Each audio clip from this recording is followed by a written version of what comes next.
میں آپ سب سے کہوں گا, آپ کی توسط سے پورے پاکستان کے لوگوں سے کہوں گا کہ گھروں پہ رہیں.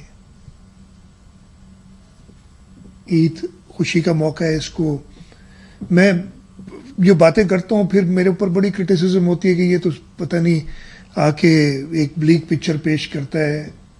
میں ہمیشہ کہتا ہوں کہ اللہ تعالیٰ کرے ایسا نہ ہو, لیکن جو حقیقت ہے وہ تو بتانا میرا فرض ہے سب کو. تو تحفہ آپ یہی دے سکتے ہیں کہ آپ خود احتیاط کریں. آپ احتیاط کریں گے تو ہمارے جو میڈیکل ہیلتھ ورکرز ہیں ان کو ان کے اوپر پریشر کم پڑے گا, ہماری ہیلتھ فیسلٹیز چلتی رہیں گی. ہم ایز اے کنٹری اس وبا پہ قابو پانے کی ہمارے اور کوئی ہمارے پاس ہتھیار نہیں ہے. ہم نے اپنی ہیلتھ سسٹم کو ایک سٹیپ آگے رکھنا ہے اس وبا سے, اور کوئی حل نہیں ہے.